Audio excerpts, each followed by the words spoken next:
Boa tarde, estamos começando o programa Mulheres Advogadas do Século XXI. O programa está retornando e dessa vez a gente está com um projeto para trazer todas as mulheres que tiveram a coragem de se candidatar ou deputada estadual ou deputada federal. O programa Mulheres Advogadas do Século XXI não poderia ficar de fora. Um programa que foi criado para dar visibilidade, para dar espaço para as mulheres advogadas, para as mulheres do direito e para todas as mulheres da sociedade.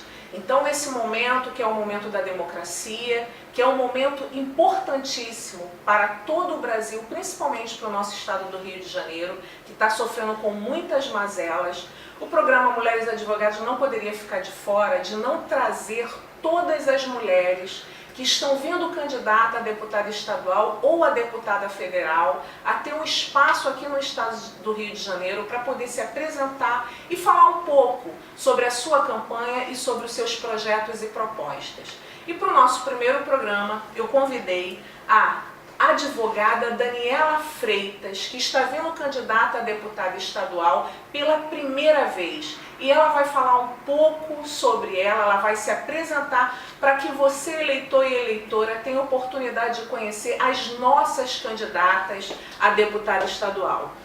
Doutora Daniela Freitas, agradeço muito por ter aceito este convite, é uma honra recebê-la aqui e quero te parabenizar por ter tido a coragem de vir candidato. Isso é importante demais, a gente levanta a bandeira de mais mulheres na política e saber que como advogada, como cidadã, realmente abraçou aí, está nos abraçando, né?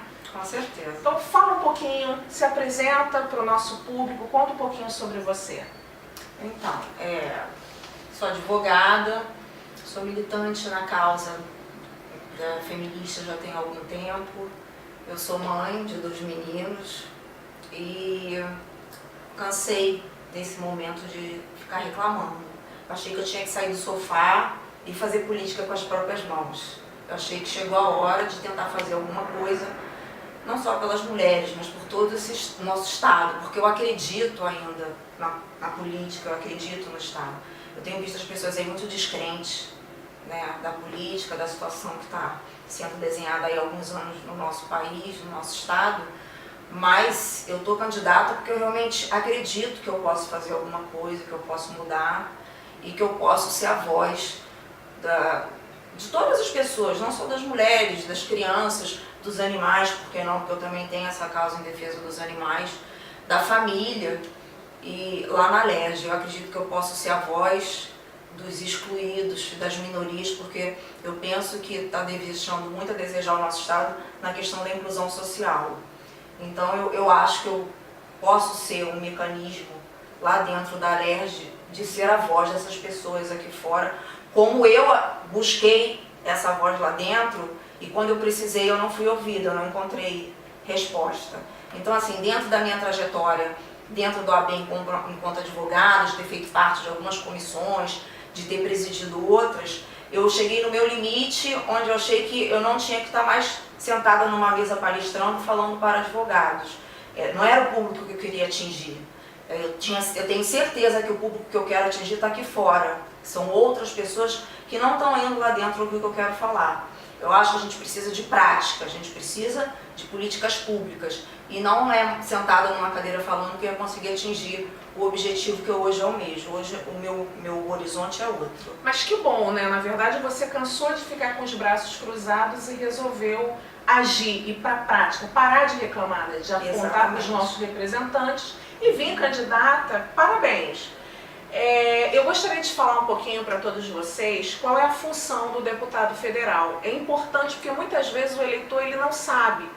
E aí ele fica perdido e começa a fazer pedidos que não devem ser feitos a um deputado estadual. Mas aí eu vou pedir a Daniela Freitas para contar um pouquinho para a gente qual é a função de um deputado estadual. Bom, basicamente, né, são inúmeras funções, até essas funções são discriminadas na nossa Constituição e as pessoas não têm conhecimento disso, mas basicamente é legislar. Mas fora isso, a função do deputado estadual também qual é? Fiscalizar os atos do governador, os contratos que são assinados, entendeu? Aprovar anualmente as contas do Estado, né? E nesse sentido as pessoas não estão muito cientes da função do deputado estadual e não dão devido valor quando votam no deputado estadual. Porque quando a gente pergunta, já tem candidato a deputado estadual, a pessoa desconhece essa informação e não vi, não pensei. E eu acho que o deputado estadual é muito importante no controle do Estado, nesse sentido, quando trabalha conjuntamente com o governador. Então não basta eleger o seu governador, você tem que saber quem vai trabalhar com esse governador. Porque eu penso que você também não pode eleger um governador que ele vai estar engessado com a sua equipe dentro da Alerj, entendeu? Na hora de votar um projeto ou alguma coisa. E por outro lado, você também não pode ter um governador, um determinado deputado que vai ser conivente com atos de corrupção. Então acho que as pessoas têm que sobrepesar exatamente esse sentido, esse ato, né, essa função do deputado estadual.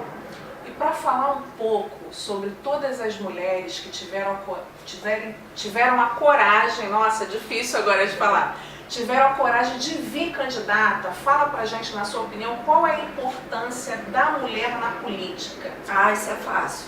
Primeiramente, a questão da representatividade feminina dentro da Alerj, das nossas casas legislativas, que nós não temos. E por que essa questão da representatividade? Porque eu acho que a gente precisa de um parlamento mais plural, né? Nós somos a maioria em todo o estado, no Brasil, e lá nós somos minoria, então não representa a realidade aqui fora. Porque quando a gente também fala de mulheres, a gente não está falando especificamente da representatividade da mulher. O que é a mulher lá dentro, vamos dar um exemplo, que é no caso da Alerj.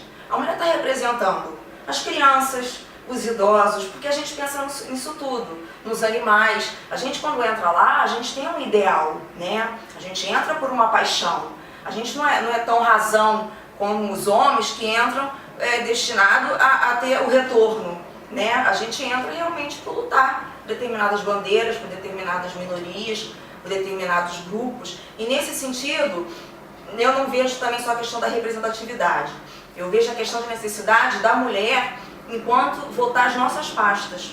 Por mais que haja boa vontade dos homens em votarem essas pastas, eu acho que o conhecimento pessoal é salutar.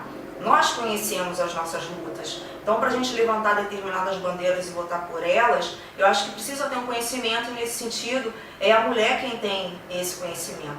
E mais, vou além. Com relação às verbas que são destinadas para a causa feminina, eu acho que não há um cuidado, um zelo na fiscalização dessas verbas. Eu acho que precisa as mulheres estarem lá dentro para tomar esse cuidado. Não, essa verba aqui é para a pauta das mulheres, é para essa situação, para essa política pública destinada à violência contra a mulher, não vai ser desviada, tem que ter uma fiscalização. E nesse sentido, acho que o homem não há esse tipo de preocupação, porque o foco dele é macro, é outras coisas. E a gente vai estar mais direcionado nesse sentido. As questões das mulheres acabam ficando sempre de lado, né? Sempre de lado, não é prioridade. Já que a gente começou a falar sobre essas questões, você tem alguma proposta ou já pensou na área da educação? Que eu acho que é uma questão que a gente sempre está falando, né? Para nós termos um país melhor, um estado melhor, um município melhor, uma representatividade melhor, nós precisamos educar. Referente à educação, o que você pensa, o que você traz para a gente? Bom, com relação à educação, eu vou voltar na minha primeira fala, que é a questão da inclusão social. Eu acho que no que tange a educação, há um abandono nesse sentido das pessoas com autismo, das pessoas surdas, que precisa de falar, né, através de libras. E nesse sentido, eu vou falar de novo da mulher, porque essas mães, que são mãe dessas crianças que têm essas necessidades específicas, muitas das vezes elas estão sozinhas. Elas são mães solteiras, porque o pai não carrega essa bagagem de ter um filho com necessidade específica, então ela está sozinha. E o que acontece na nossa educação? Nós temos o déficit de mediadores escolares. E eu acho que está faltando isso na nossa educação, a mediação escolar. Talvez a legalização dessa profissão, entendeu? Que fica ainda um pouco desconhecido, o pessoal não tem esse conhecimento. E aí o que acontece com essas mães? Não conseguem se inserir no mercado de trabalho, porque para cuidar da educação desse filho na escola, ela tem que ser mãe 24 horas. Ela faz o papel do mediador escolar, entendeu? Então ela tem que estar ali com essas crianças. E mais, na questão da educação, no que tange a violência doméstica. Eu penso que tem que ser inserido dentro da grade escolar a questão da Lei Maria da Penha, sim. Tem que ser trazido para as crianças essa questão, no sentido de ser aprendido dentro de sala de aula. E aí eu penso que, de repente, no Estado, poderia ser oferecido cartilhas, né, para o tratamento dessa questão, o telefone está tocando, para o tratamento dessa questão, em sala de aula, de maneira lúdica, que o professor pudesse trabalhar, ou através de uma redação, esse tema. Porque a gente tem palestrado através da Amazoeste essa questão nas escolas, e a gente vê a necessidade dessas crianças de falarem sobre o assunto.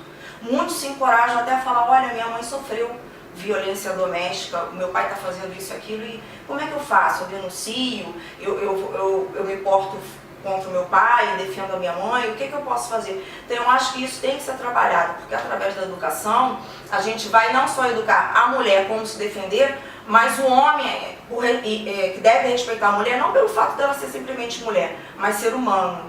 Então eu acho que isso deve ser abordado dentro da escola e somado à inclusão social. Vamos falar um pouco sobre a violência. O Estado do Rio de Janeiro vem sofrendo muito com a violência, mas temos aí hoje a intervenção federal. Na sua opinião, o que você acha da intervenção federal?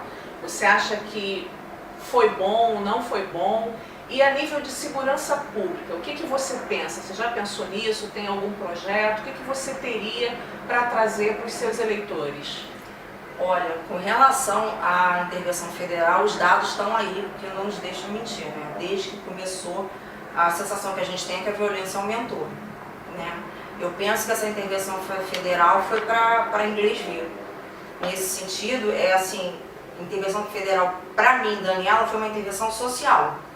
Porque Então, a gente não viu o efeito do crime organizado. Com relação ao crime organizado, eu penso que é mexer realmente num vespeiro muito grande. Porque a organização criminosa ela não está só nas comunidades, não está só nas favelas. A gente está falando de políticos, a gente está falando em Brasília, né? A gente está falando em Alerj. Está aí os nossos presos aí, né? A nível estadual, a nível nacional. Então a corrupção está em todo lugar, a organização criminosa está em todo lugar. E aí, nesse sentido, eu acho que a gente precisa realmente de fiscalização, tá? E de renovar. A gente tem que renovar o pessoal que está lá dentro, justamente para a gente não votar essas questões voltadas aos benefícios dos que estão lá dentro e cuidar para que as verbas destinadas à segurança pública realmente sejam investidas em segurança pública, na valorização do profissional da segurança, do policial militar, porque a nossa polícia também está sucateada, né? O armamento, os coletes, tudo que a gente vê por aí, os carros. Então, treinamento, nossos policiais estão indo para a rua com 6 meses de treinamento. Então, eu acho que a gente tem que investir, realmente é o que você falou nesse sentido, deputado estadual não pode prometer muita coisa, mas como a gente está trabalhando diretamente com o governador, que é o chefe da polícia, a gente tem que estar fiscalizando isso. É a gente que vota o salário do policial, juntamente com o governador. É a gente que planeja tudo isso, inclusive o regulamento interno. Então, eu acho que tem que tomar cuidado com o deputado estadual que vai votar, para que nesse sentido a gente consiga avançar na questão da segurança pública. Você falou em educação e depois a gente pulou para a intervenção segurança pública. Você não acharia que, de repente, trabalhando uma educação em tempo integral, a gente poderia, de repente, tentar reduzir, é claro, uma educação diferenciada, não com essa educação que nos apresentam hoje, né? Eu acho que pensar em esporte, em arte, em dança, em música, você não acha que uma escola seria muito mais atraente para a garotada? E aí, se a gente trabalhasse na educação, a gente não teria, de repente, uma criminalidade menor? Com certeza, Amanda. O foco de todo o problema, qualquer ele que seja, a violência contra a mulher, a segurança pública, tudo que você for pensar, a base sempre é a educação. Sempre está faltando a qualidade da educação ou a própria educação de toda forma. O que a gente está precisando de hoje faltando? Colégio em tempo integral. Eu acho que essas crianças têm que estar integralmente dentro da escola. Ou seja, de manhã com atividade realmente dentro de sala de aula e à tarde com atividade esportista ou informática, né? Mas tem que estar dentro de sala de aula. Os adolescentes têm que estar fazendo curso profissionalizante. Por que eles vão para o tráfico? O ócio. Porque eles estão ali na rua sem ter o que fazer E é convidativo, né? Mas não seria também porque hoje essa escola que nos é apresentada não é interessante para esses jovens? Exatamente, não é. Por que a gente tem essa grande evasão escolar? Porque a escola que está sendo apresentada hoje não há interesse, não chama. É toda a questão do preconceito, é toda a questão do bullying, é toda a questão da menina que engravida, que hoje a gente sabe que é o grande problema que nós temos na nossa adolescência, as meninas que estão engravidando com 11, 12 anos e que não conseguem se manter dentro da escola, porque também não há um acolhimento dessa menina, né? Não há uma estrutura escolar para que elas possam assistir a sala de aula, não há dentro da escola, de repente, uma unidade que possa estar acolhendo essas crianças enquanto elas estudam. Então, aproveitando na saúde da mulher, você tem algum projeto para a saúde? Com relação à saúde, eu vou voltar também na questão da fiscalização de verbas, porque qual é o nosso problema hoje? Sucateamento dos hospitais, né? Falta de material, falta de pessoal, pagamento atrasado. Então essa é a grande reclamação, inclusive dos médicos. Eu não posso trabalhar, eu não estou recebendo, mas eu chego para trabalhar, eu não tenho aparelho, o aparelho está quebrado. E qual é o grande motivo do sucateamento dos hospitais? A corrupção. É a corrupção. As verbas que estão destinadas para a saúde, quando chegam no Estado, é desviado, não são efetivamente investidas naquele determinada situação, naquele determinado setor. E aí, nesse sentido, falta tudo. Falta maternidade para as mulheres. Nós temos aí municípios que não têm maternidade, que as mulheres têm que caminhar, não tem ambulância para transportar, que as mulheres têm que se deslocar para outro município, quiçá outro estado, para conseguir ter o seu bebê. Então, eu acho que a gente tem que fiscalizar mais uma vez, políticas públicas nesse sentido é necessário. Eu acho que está faltando investimento no setor. Hospitais nós temos, clínicas nós temos. O que está faltando é um investimento. Então você nos diria que a doutora Daniela Freitas, sendo candidata, sendo eleita a deputada estadual, iria lutar e brigar para de repente se aprovar uma verba maior para a educação e para a saúde? Com toda certeza, é isso que está faltando, porque para votar o aumento do salário do deputado, do vereador, né, do dia para a noite, na calada da noite, isso tem aprovação. Isso entra em pauta para votação. Por que o aumento de verba destinada a isso não há interesse? Porque o pessoal está preocupado, então tem que renovar a LERJ, tem que mudar o que está lá. Não pode reeleger quem já está lá e fez da política uma profissão. Por que depois está lá instalado? Eles não estão preocupados com o povo, eles estão preocupados com o deles, eles já estão lá instaurados, entendeu? Fala um pouquinho pra gente sobre um programa que você tem, que você, sendo eleita, pretende botar na mesa para aprovação, que é um programa voltado para as mulheres. Eu acho que é referente à violência contra a mulher. Fala um pouquinho desse programa pra gente. Eu tenho alguns programas sim. Eu tenho esse que eu já falei, da educação da Lei Maria da Penha nas escolas. Eu tenho o programa da Sala Lilás, que eu acho que está faltando esse acolhimento da mulher numa sala lilás, tanto dentro das delegacias, né, nos órgãos públicos, ela tem sido acolhida para fazer a denúncia. E aí eu penso que falta no nosso ML essa sala lilás, onde as mulheres teriam ali atendimento tanto policial quanto psicológico, ali mesmo faria o exame de corpo de delito, entendeu? Eu acho que tem que ser agrupado tudo num único setor, com profissionais que realmente estejam capacitados para esse tipo de atendimento, de preferência sim mulheres, porque as mulheres se sentem mais à vontade para fazer determinada denúncia diante de outra mulher, e que ela não seja revitimada, passando por tantos lugares, caminhando, vai no hospital para fazer o exame, vai na delegacia para fazer a denúncia. Se for estuprada, aí volta no hospital para tomar a medicação. Eu acho que se a mulher foi atendida no único local, nessa sala lilás, eu acho que a gente vai conseguir mais esse acolhimento. E nesse sentido eu também tenho um outro projeto, posso falar de um outro? Pode, claro. Eu acho que está faltando também aqui a gente um botão do pânico, que já é até praticado em outros estados, né? Nas minhas viagens eu vi, seria facilmente feito pelo próprio governo, e aí eu volto a dizer que não há interesse, pelo próprio governo com o nosso Tribunal de Justiça, o fornecimento desse botão de pânico para essas mulheres que estão já gozando da medida protetiva. Seria um botão que seria encorajador, Por quê? Porque as mulheres teriam essa coragem para voltar para suas atividades, para voltar para o estudo, para o seu mercado de trabalho, o que seja, inibidor do agressor. Porque estaria em contato diretamente com a polícia em tempo real. A mulher, ao acionar aquilo ali, a polícia saberia a localização dela, entendeu? E rapidamente seria atendida. Eu acho que nesse botão ainda há a possibilidade de integração de áudio, para a polícia ouvir em tempo real as ameaças, o que está acontecendo, para então ser usado esse áudio dentro do próprio processo judicial. Seria mais uma prova, seria né? mais uma prova. A segurança e a integridade exatamente desta mulher. E aí eu vou te perguntar, Amanda, nossa, mas essa ideia é tão simples, por que hoje, até hoje não houve esse convênio do governo com o tribunal? Por que não há o botão de pânico aqui? Por que não existe uma sala de laje, é só pintar a sala de laje e capacitar o pessoal para atendimento e realmente concentrar tudo? Acho até que ia baratear custos para o próprio governo. Por que não ter mulheres lá para pensar essa pasta? Não há uma prioridade, né, de atendimento às mulheres nesse sentido. Então, mais uma vez, é a necessidade de ter mulheres dentro da LERJ. Mais mulheres para tentarmos mudar aí essa realidade nossa política, né? Doutora Daniela, a gente já está finalizando, mas antes de finalizar eu queria fazer um bate-bola, né? Porque assim a gente vai conhecer um pouquinho mais da Daniela, candidata a deputada estadual.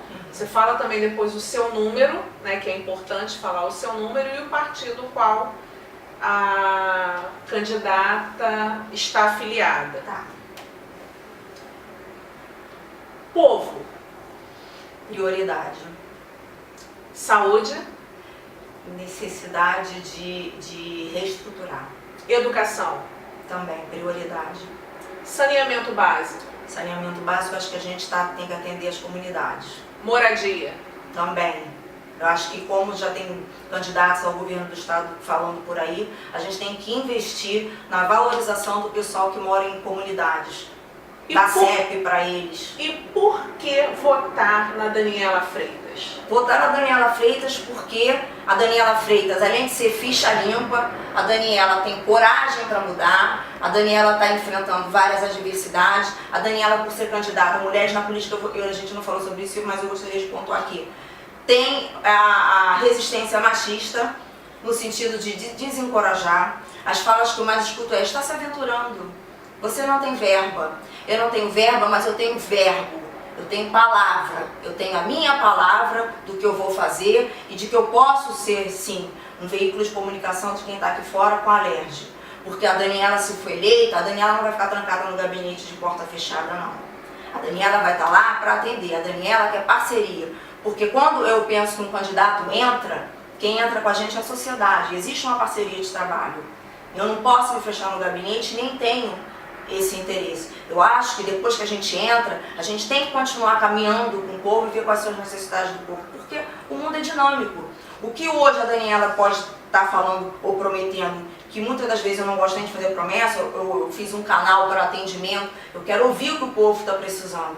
E depois que está lá dentro, eu acho que a necessidade é essa, continuar esse trajeto de caminhada, sair do gabinete para ver o mundo aqui fora. Porque o mundo é dinâmico, o que hoje está sendo necessário até o dia 7 de outubro para votação, pode ser que depois disso mude, as necessidades sejam outras.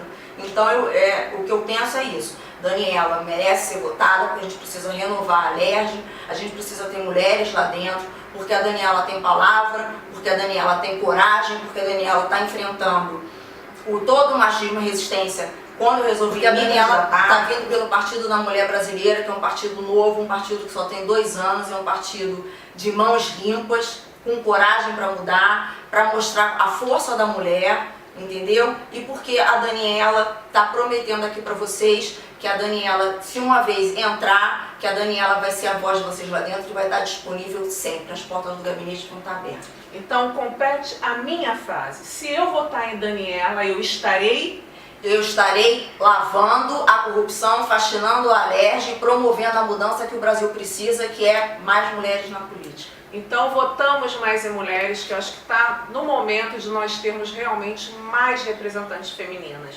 E agora é o seu momento de falar o seu nome, de dizer o seu número e pedir o voto para os nossos telespectadores. Pessoal, então, eu conto com o voto de vocês, porque porque pra gente, como eu já falei aqui, pra gente renovar a LERJ, meu nome é Daniela Freitas, eu sou candidata a deputada estadual pelo Partido da Mulher Brasileira, o meu número é 35015, gravo o número fácil, 35015, para mudar, renovar o nosso Estado, a nossa LERJ e mostrar que a mulher é capacitada para promover essa mudança aí. E nós ficamos por aqui, vamos agradecer a participação da nossa candidata a deputada estadual Daniela Freitas e finalizando com uma frase, uma mensagem da Lori Gutner que diz: somos mulheres, somos meninas, forte como aço e delicada como o mais fino cristal. Então, votando numa mulher, com certeza, essas serão as nossas vozes. Uma boa tarde a todos. Boa tarde.